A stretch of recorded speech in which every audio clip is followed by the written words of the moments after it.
আসসালামু আলাইকুম এভরিওয়ান। আজকে তৈরি করছি দুধ পাকুন পিঠা। আমাদের বরিশালে এটাকে দুধ পাকুন পিঠাই বলে।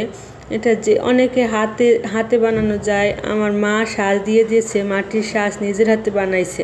আমি সেই সাজ দিয়ে এই পিঠাটা বানাইছি। দেখেন কি সুন্দর হয়েছে পিঠাটা, দেখতে কি সুন্দর লাগছে তাই না সাজটা। এই যে দুই পিঠে দুইটা ডিজাইন করা এরকম। আমার মেয়ে এই পিঠাটা খেতে খুবই পছন্দ করে, তাই ভাবলাম মেয়ের জন্য অল্প কয়েকটা বানাই। এই যে এখানে আমি শিরা করে নিচ্ছি এই শিরার জন্য। আর এখানে অন্য পাশে আমি চুলায় তেল দিয়ে পিঠাগুলো ভাজতে শুরু করে দিয়েছি। দেখেন পিঠাগুলো তেলে দেওয়ার একদম ফুলে কি হয়েছে, ওইটা তো ফেটে যাওয়ার অবস্থা। তারপর এটা যখন বাদামি কালার হয়ে মানে আপনাদের পছন্দ মতো কালার হয়ে আসলে আপনারা এটা নামাই ফেলতে পারেন।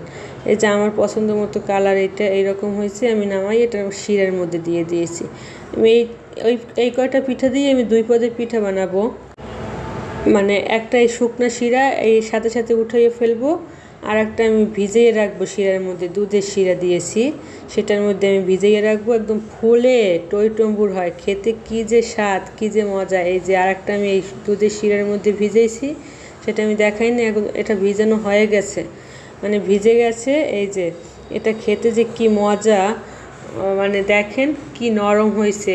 এই মানে খেতেও অসম্ভব মজা, অনেক স্বাদ খেতে। আপনারা এভাবে বানাইয়ে খেতে পারেন। আমার মেয়ে এই পিঠাটা খেতে খুবই পছন্দ করে। আল্লাহ হাফেজ।